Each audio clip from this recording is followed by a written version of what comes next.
박형수는 창밖으로 흩날리는 눈을 바라보았습니다.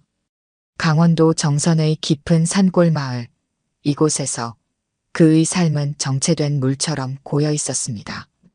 46에 시작한 사업은 50에 무너졌고 그 후로 아내는 서울로 떠났습니다.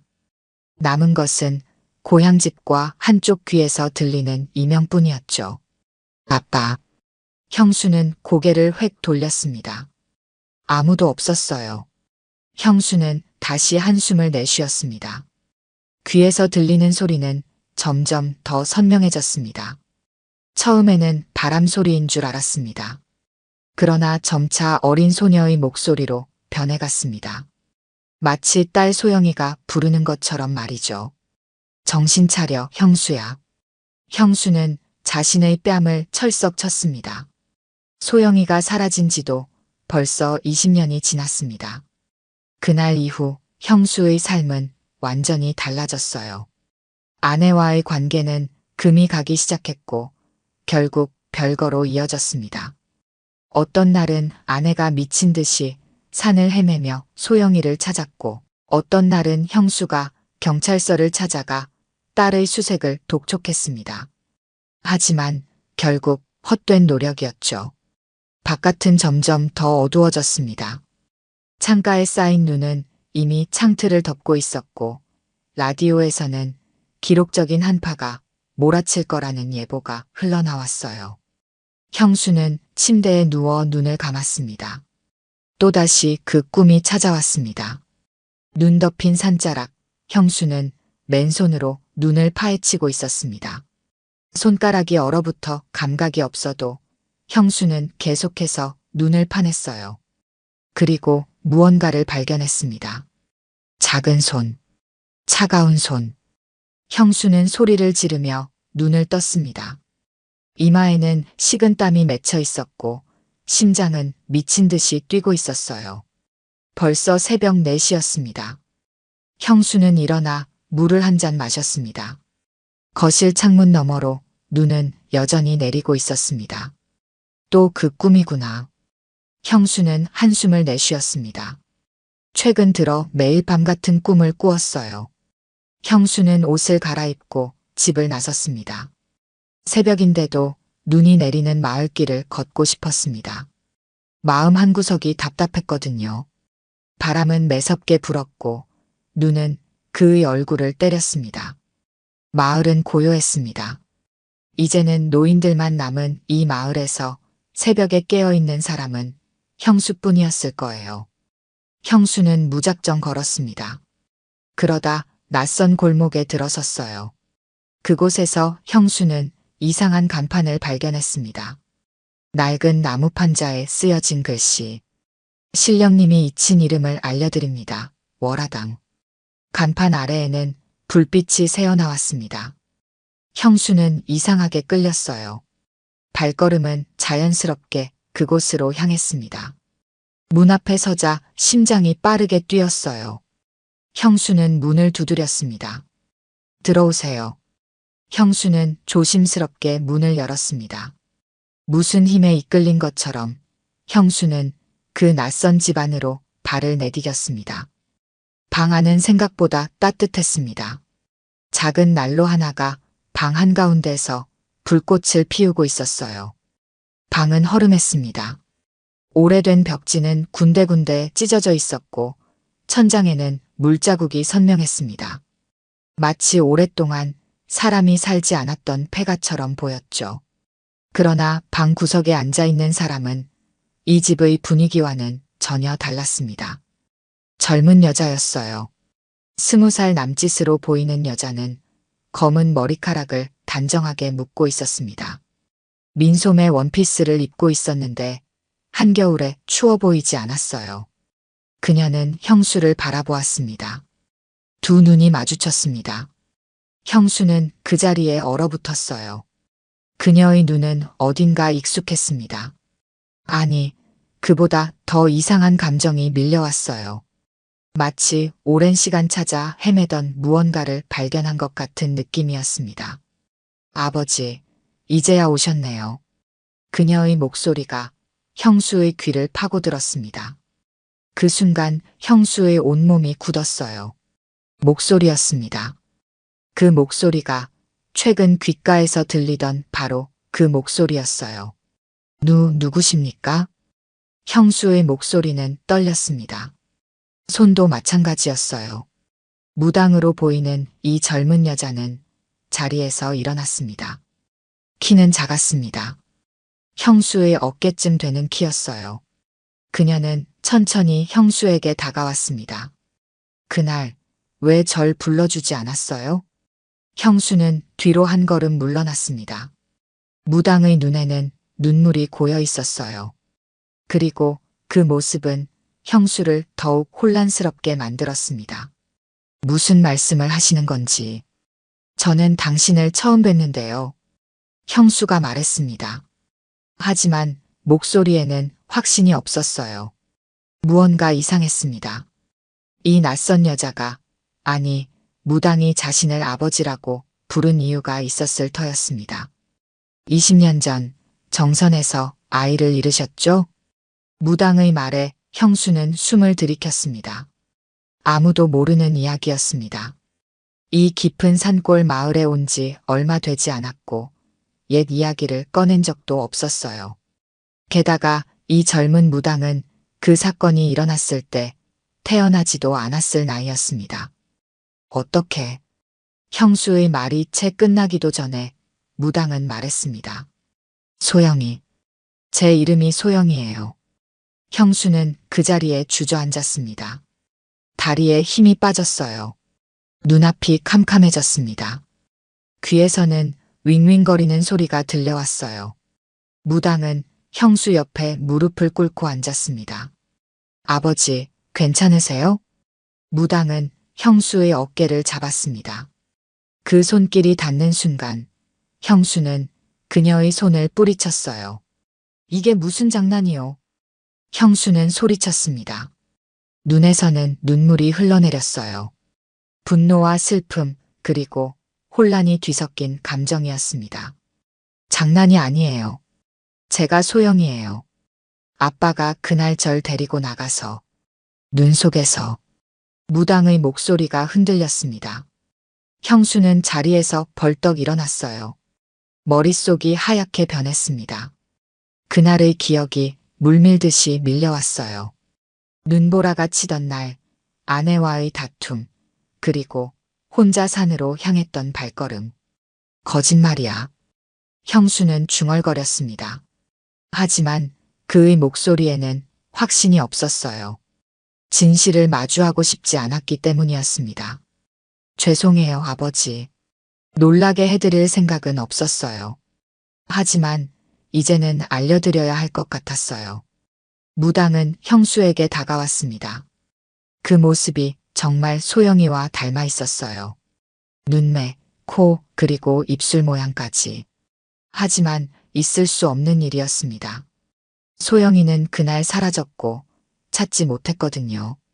당신이 누구인지 모르겠소. 하지만 이런 장난은 그만두시오. 내 딸은 그날. 형수는 말을 잇지 못했습니다.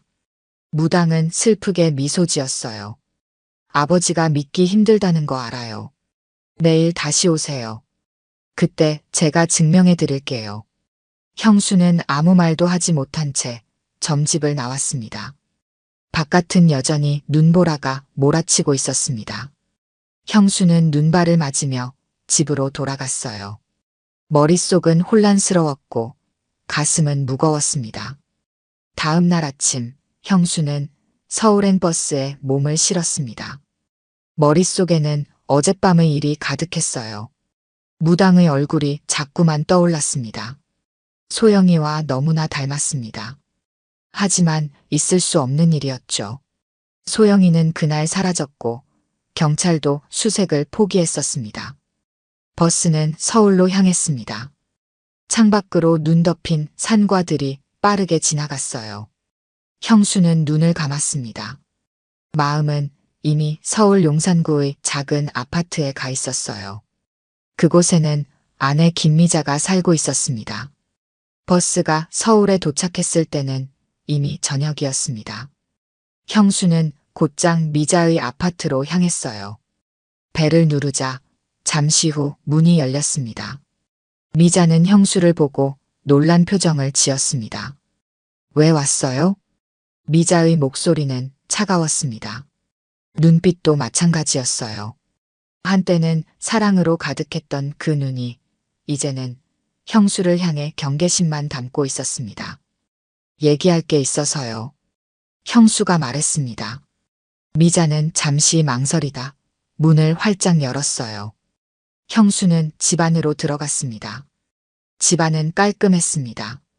벽에 걸린 사진들 중에는 소영이의 어린 시절 사진도 있었어요. 무슨 일인데요? 미자가 물었습니다. 형수는 소파에 앉았습니다. 무슨 말부터 해야 할지 몰랐어요. 어제 본 무당 이야기를 하면 미자가 어떻게 받아들일지 걱정되었습니다. 정선에서 이상한 사람을 만났어요. 형수가 입을 열었습니다. 미자는 아무 말 없이 형수를 바라보았어요. 젊은 무당인데 자기가 소영이라고 하더군요. 미자의 표정이 굳었습니다. 눈에서는 분노가 일었어요. 또 그런 소리를 하는 거예요? 20년 동안 그런 말만 듣고 살았어요. 이제는 그만해요. 미자의 목소리가 떨렸습니다. 형수는 미자의 반응에 당황했어요. 무슨 말이에요? 내가 언제요? 형수가 물었습니다. 미자는 자리에서 벌떡 일어났어요. 20년 동안 날 미친 여자 취급했지. 너만 아니라고 했잖아. 소영인 너 따라 나갔어. 미자의 목소리는 점점 커졌습니다. 눈에서는 눈물이 흘러내렸어요. 그날 당신이 소영이를 데리고 산에 갔다는 내 말을 한 번도 믿어주지 않았잖아요. 미쳤다고, 헛것을 본다고 했잖아요. 형수는 혼란스러웠습니다. 그날의 기억이 분명하지 않았어요. 그저 아내와 다툰 후 혼자 산으로 갔다는 기억만 남아 있었습니다. 그럴 리가요. 나는 혼자 산에 갔어요. 형수가 말했습니다. 하지만 그의 목소리에는 확신이 없었어요. 미자는 방으로 들어가 무언가를 가지고 나왔습니다. 소영이의 일기장이었어요. 이거 봐요. 소영이가 마지막으로 쓴 일기예요.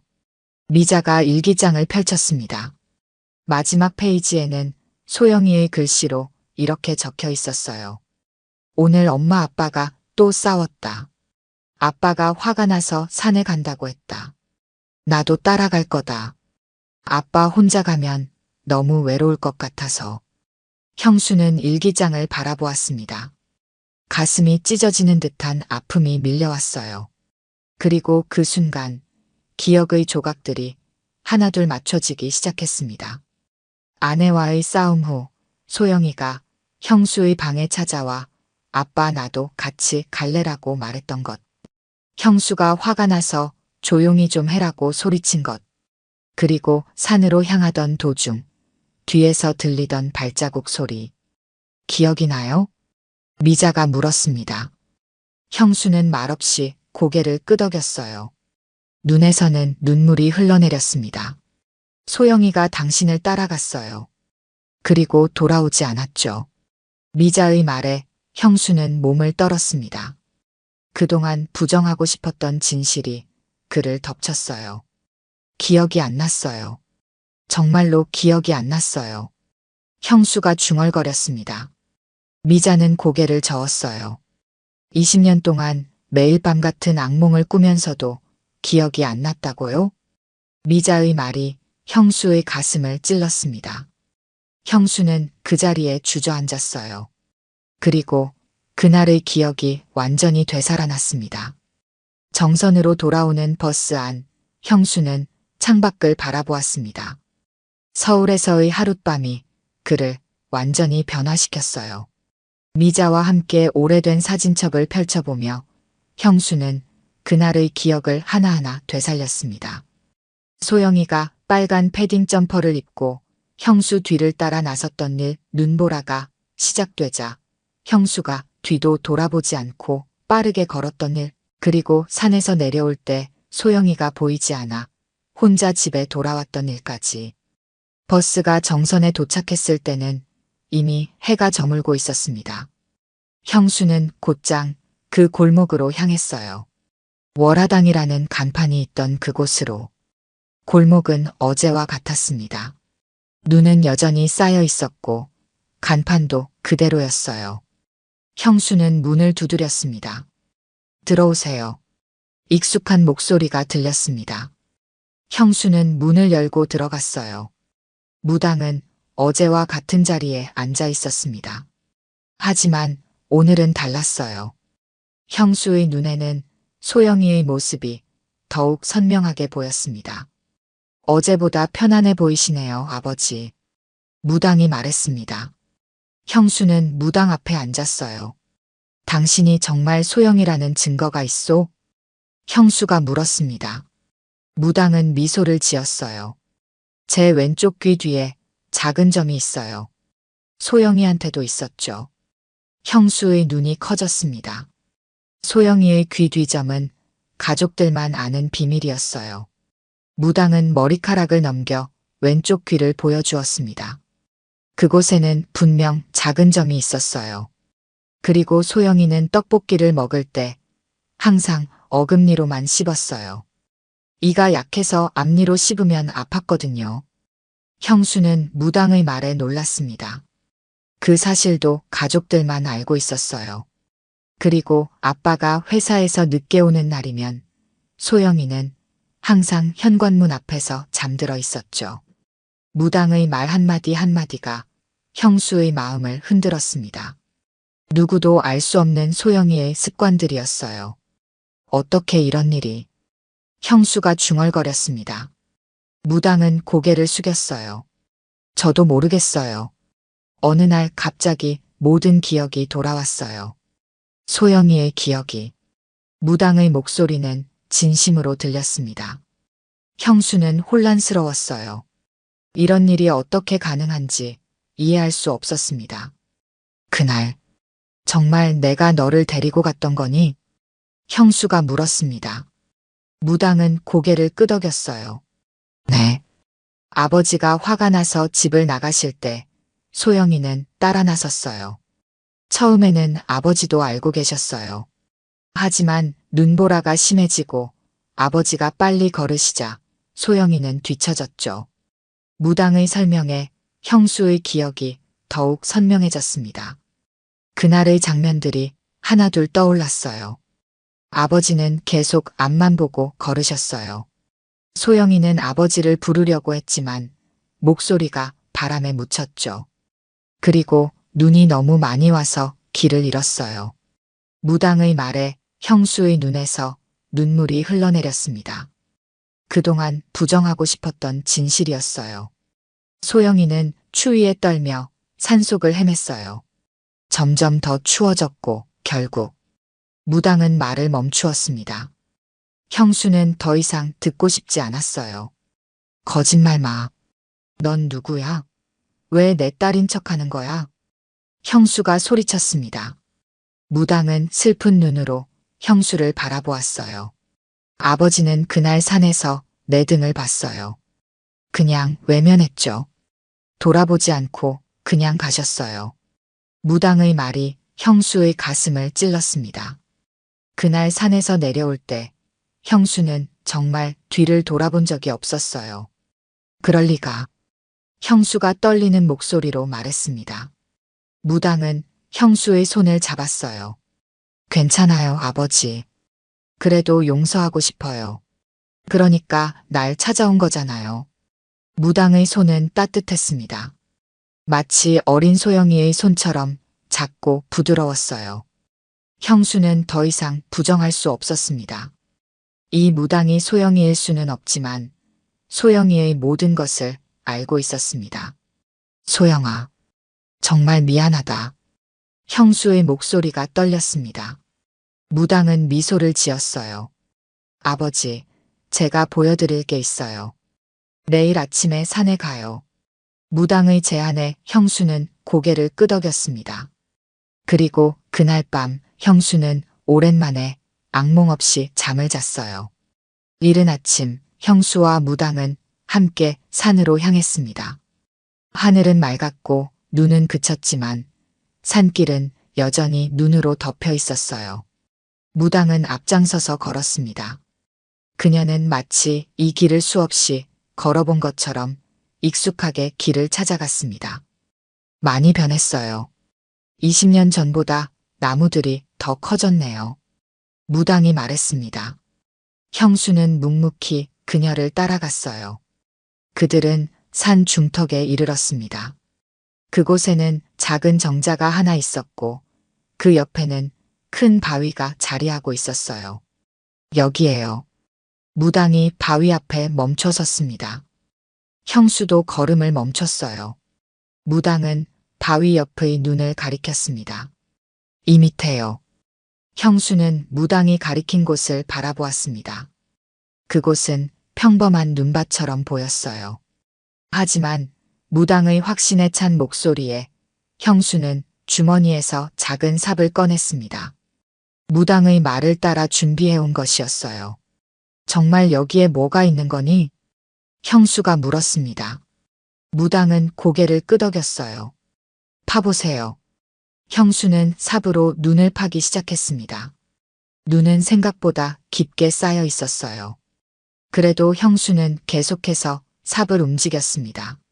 삽이 단단한 무언가에 부딪혔을 때 형수는 숨을 들이켰습니다. 뭐지? 형수가 중얼거렸습니다. 무당은 형수의 어깨에 손을 올렸어요. 계속 파보세요. 형수는 더 조심스럽게 눈을 파냈습니다. 그리고 마침내 눈 속에서 무언가가 드러났어요. 형수는 손을 뻗어 그것을 잡아당겼습니다. 작은 목걸이였습니다. 소영이의 이름이 새겨진 목걸이였어요. 이건 형수의 목소리가 떨렸습니다. 무당은 슬프게 미소 지었어요. 소영이의 목걸이예요. 할머니가 돌 때 선물해 주셨죠. 형수는 목걸이를 꽉 쥐었습니다. 눈물이 그의 뺨을 타고 흘러내렸어요. 그리고 그 순간 형수는 눈 속에서 또 다른 것을 발견했습니다. 작은 뼈 조각이었어요. 형수는 그 자리에 주저앉았습니다. 무당은 형수의 옆에 무릎을 꿇고 앉았어요. 이제 아시겠죠? 소영이는 여기서. 무당의 말이 채 끝나기도 전에 형수는 자리에서 벌떡 일어났습니다. 그리고 휴대폰을 꺼내 경찰에 신고했어요. 저기요, 정선군 산 중턱에 있는 정자 옆 바위에서 유해가 발견됐습니다. 20년 전 실종된 제 딸일 가능성이 높습니다. 형수의 목소리는 떨렸지만 또렷했습니다. 무당은 조용히 바위에 기대어 서 있었어요. 그녀의 눈에는 평온함이 깃들어 있었습니다. 경찰이 도착하기까지 2시간이 걸렸습니다. 그동안 형수와 무당은 그 자리를 지켰어요. 아무 말도 하지 않았지만 두 사람 사이에는 이상한 유대감이 흘렀습니다. 마침내 경찰과 법의학팀이 도착했습니다. 그들은 현장을 조사하기 시작했어요. 더 많은 유해가 발견되었고 목걸이 외에도 소영이의 것으로 보이는 옷 조각들이 나왔습니다. 박형수 씨, 이건 분명 사람의 유해가 맞습니다. DNA 검사를 해봐야 확실히 알겠지만 상황으로 보았다님일 가능성이 높아 보이네요. 경찰관이 말했습니다. 형수는 고개를 끄덕였어요. 경찰관은 주변을 둘러보았습니다. 지형을 봤을 때 이곳은 산사태 흔적이 있어요. 20년 전 폭설이 내렸을 때 작은 산사태가 있었고 이 바위 주변이 무너졌을 가능성이 높습니다. 경찰관의 설명에 형수는 고개를 끄덕였습니다. 그제서야 모든 것이 이해됐어요. 소영이는 눈보라 속에서 길을 잃고 이 정자에 피신했을 것입니다. 그리고 산사태가 일어나 눈과 흙더미에 묻혔을 거예요. 이런 지형이라면 20년 전 수색에서도 발견하기 어려웠을 겁니다. 수색견도 깊은 눈 속에 묻힌 흔적은 찾기 힘들거든요. 경찰의 말에 형수는 아무 말도 하지 못했습니다. 그저 무당을 바라보았어요. 무당은 슬픈 미소를 지었습니다. 소영이가 찾아졌네요. 이제 편히 쉴 수 있겠어요. 무당이 말했습니다. 형수는 무당에게 다가갔어요. 당신은 정말 누구시오? 어떻게 이곳을 알았소? 형수가 물었습니다. 무당은 고개를 저었어요.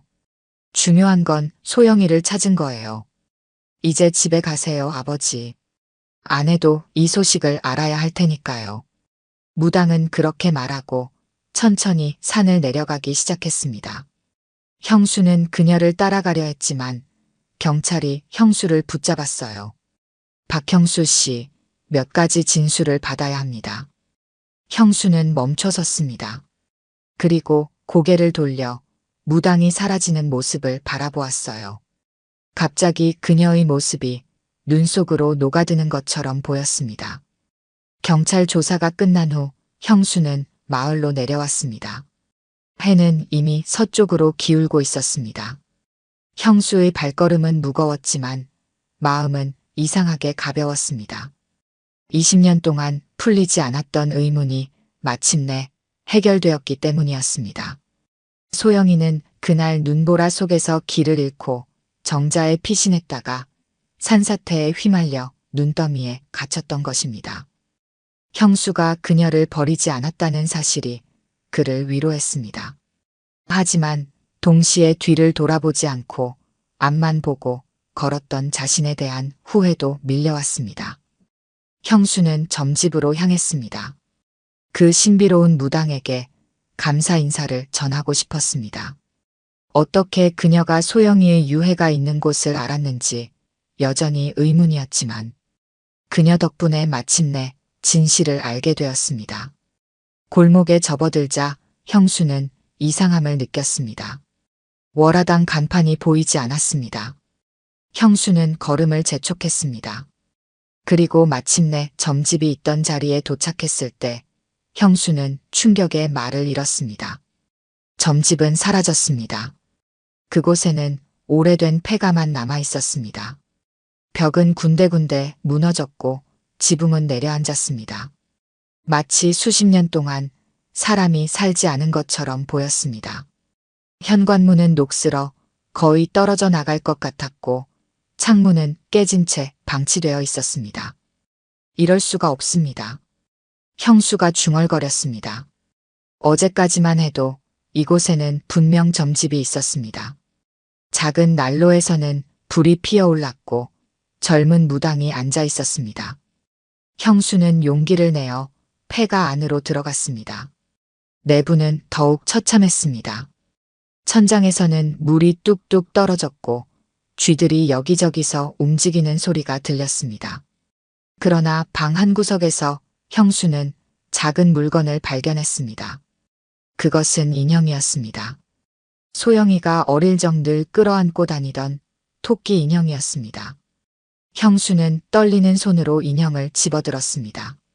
인형은 낡았지만 소영이의 것이 분명했습니다. 왼쪽 귀가 조금 찢어진 채로 꿰매진 흔적이 그대로였습니다. 형수는 인형을 품에 안았습니다. 눈물이 그의 뺨을 타고 흘러내렸습니다. 이제는 확신할 수 있었습니다. 무당은 단순한 무당이 아니었습니다. 그녀는 소영이의 영혼이었던 것입니다. 아니면 적어도 소영이의 이야기를 알고 있는 누군가였습니다. 형수는 폐가에서 나와 마을 주민에게 물었습니다. 저기 폐가에 대해 아시는 것이 있나요? 어제까지만 해도 거기 점집이 있었는데요. 나이든 주민은 고개를 갸웃거렸습니다. 거기 사람 산지 오래됐어. 10년도 더 된 것 같네. 겨울만 되면 혼자 웅크리고 있는 여자 귀신 봤단 얘긴 들었지. 형수는 등줄기에 한기가 흐르는 것을 느꼈습니다. 주민의 말에 따르면 그 집은 오래전부터 빈집이었고 아무도 살지 않았습니다. 그렇다면 어제 그가 만난 무당은 누구였을까요? 어떻게 그녀는 소영이에 관한 모든 것을 알고 있었을까요? 형수는 인형을 더욱 꽉 쥐었습니다. 소영이의 냄새가 희미하게 느껴지는 것 같았습니다. 하늘에서는 눈이 다시 내리기 시작했습니다. 형수는 천천히 집으로 향했습니다. 머릿속은 혼란스러웠지만 가슴은 이상하게 평화로웠습니다. 집에 돌아온 형수는 미자에게 전화를 걸었습니다. 경찰은 이미 그녀에게 연락했을 테지만 형수는 직접 이야기하고 싶었습니다. 소영이를 찾았어요. 형수의 목소리는 떨렸습니다. 전화기 너머로 미자의 흐느끼는 소리가 들려왔습니다. 정말요? 소영이를 정말 찾은 거예요? 미자의 목소리도 떨렸습니다. 형수는 눈물을 참으며 고개를 끄덕였습니다. 네, 정말이에요. 그리고 미자 씨, 직접 만나서 이야기하고 싶어요. 서울로 올라갈게요. 전화를 끄는 형수는 창밖을 바라보았습니다. 눈은 점점 더 많이 내렸습니다. 그리고 그 순간 형수는 창밖에 누군가가 서 있는 것을 보았습니다. 젊은 여자였습니다. 소영이의 모습을 한 무당이었습니다. 그녀는 형수를 바라보며 미소 지었습니다. 형수가 황급히 밖으로 나갔을 때 그녀의 모습은 이미 사라진 뒤였습니다. 남은 것은 눈밭에 찍힌 발자국뿐이었습니다. 그리고 그 발자국은 눈이 내리면서 점점 지워져 갔습니다. 일주일 후 경찰로부터 연락이 왔습니다. DNA 검사 결과가 나왔다는 소식이었습니다. 형수는 이미 알고 있었지만 그래도 가슴이 떨렸습니다. 발견된 유해는 소영이의 것이 맞았습니다. 이제 그들은 소영이를 제대로 보낼 수 있게 되었습니다. 장례식은 조용하게 치러졌습니다. 형수와 미자, 그리고 몇몇 가까운 친척들만 참석했습니다. 20해가 지난 지금에서야 소영이는 마지막 안식처를 찾았습니다. 정선의 작은 공동묘지에 소영이의 묘가 만들어졌습니다. 묘비에는 간단한 글이 새겨졌습니다. 박소영, 1997년부터 2005년 우리의 별이 되어. 장례를 마친 후 형수와 미자는 소영이의 묘 앞에 앉았습니다. 주변은 고요했고 하늘에서는 가벼운 눈이 내리고 있었습니다. 두 사람은 한동안 아무 말도 하지 않았습니다. 그저 묘비를 바라보며 각자의 생각에 잠겨 있었습니다. 어떻게 그 무당이 소영이의 유해가 있는 곳을 알았을까요? 미자가 마침내 침묵을 깼습니다. 형수는 고개를 저었습니다. 모르겠어요. 하지만 그녀가 아니었다면 우리는 영원히 소영이를 찾지 못했을 거예요. 형수의 말에 미자는 고개를 끄덕였습니다. 눈에서는 눈물이 흘러내렸습니다. 소영이가 그날 산에서 당신을 따라갔다고 생각하면서 20년을 살았어요. 당신을 원망하면서요. 그런데 이제 와서 소영이가 산사태에 휘말렸다는 사실을 알게 되니 마음이 더 아파요. 미자의 목소리는 떨렸습니다. 형수는 고개를 숙였습니다. 그날 내가 소영이를 데리고 산에 갔다는 당신 말을 믿지 않았어요. 내 기억에는 없었거든요. 그런데 점점 기억이 돌아왔어요. 소영이가 나를 따라왔다는 것, 내가 돌아보지 않고 그냥 걸었다는 것까지요. 형수의 고백에 미자는 아무 말도 하지 않았습니다. 그저 고개를 끄덕일 뿐이었습니다. 그리고 형수가 전혀 예상하지 못한 일이 일어났습니다. 미자는 천천히 손을 뻗어 형수의 손을 잡았습니다. 20년 만에 처음으로 미자가 형수의 손을 자발적으로 잡은 것입니다. 용서할 수 있을까요? 나를. 형수가 떨리는 목소리로 물었습니다. 미자는 잠시 침묵했습니다. 그리고 고개를 끄덕였습니다. 당신도 피해자예요.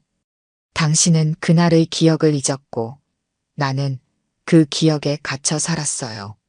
우리 둘 다 소영이를 잃은 슬픔을 각자의 방식으로 견뎌온 거죠. 미자의 말에 형수의 눈에서 눈물이 흘러내렸습니다. 그것은 용서의 말이었습니다. 20년 동안 그가 갈구해온 용서였습니다. 서울로 돌아오지 않을래요? 미자가 물었습니다. 형수는 놀란 눈으로 미자를 바라보았습니다. 정말요? 형수가 물었습니다. 미자는 고개를 끄덕였습니다. 소영이를 찾았으니 이제 우리도 새로 시작할 수 있지 않을까요? 함께요. 미자의 제안에 형수는 말을 잇지 못했습니다. 감정이 복받쳐 올라왔습니다. 20년 동안 그는 자신을 용서하지 못했습니다. 하지만 이제 미자가 그를 용서했습니다.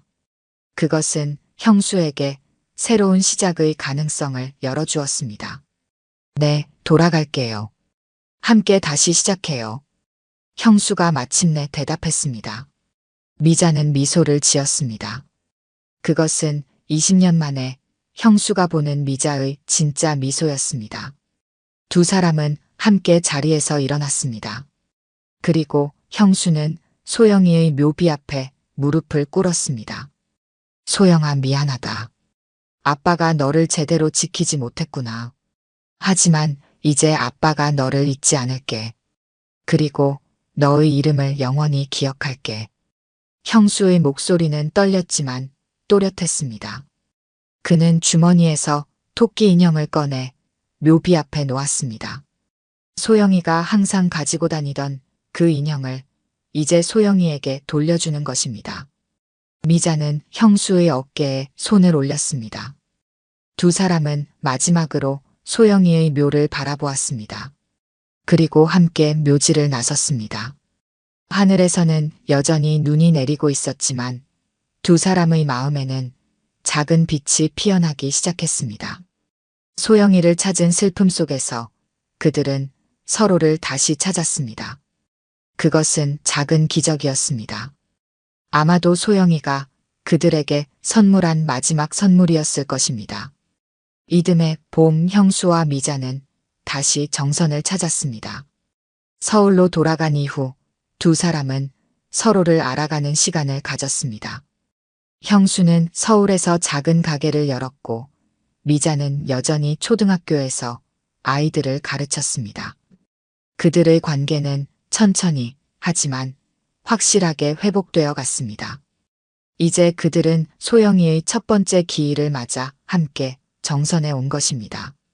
차에서 내리자 봄바람이 두 사람을 반겼습니다. 겨울의 차가움은 가시고 따스한 햇살이 그들을 감쌌습니다. 산자락에는 눈이 녹기 시작했고 그 자리에 작은 봄꽃들이 피어나고 있었습니다. 형수와 미자는 소영이의 묘를 향해 천천히 걸었습니다. 여기 많이 변했네요. 미자가 주변을 둘러보며 말했습니다. 형수는 고개를 끄덕였습니다. 눈이 녹으면서 마을은 완전히 다른 모습으로 바뀌었습니다. 겨울에는 하얀 눈으로 덮여 있었지만 지금은 푸른 새싹들이 땅을 뒤덮고 있었습니다. 소영이도 이 변화를 좋아했을 거예요. 형수가 말했습니다. 미자는 미소를 지었습니다. 그녀는 가방에서 작은 꽃다발을 꺼냈습니다. 소영이가 좋아했던 들꽃으로 직접 만든 것이었습니다. 소영이의 묘에 도착하자 두 사람은 잠시 말을 잊었습니다. 묘 앞에는 형수가 마지막으로 놓아둔 토끼 인형이 여전히 있었습니다. 겨울 내내 비바람을 맞았음에도 인형은 묘비 옆에 그대로 누워 있었습니다. 마치 소영이를 지키고 있는 것처럼 말입니다. 미자는 무릎을 꿇고 묘비를 손으로 쓰다듬었습니다. 그리고 꽃다발을 놓았습니다. 형수도 미자 옆에 무릎을 꿇었습니다. 소영아, 엄마 아빠가 왔어. 이제 우리는 함께야. 내가 원하던 대로 말이야. 미자의 목소리는 따뜻했습니다. 형수는 가방에서 작은 사진첩을 꺼냈습니다. 그것은 소영이의 사진첩이었습니다. 소영이가 태어났을 때부터 사라지기 전까지의 모든 순간이 담겨 있었습니다.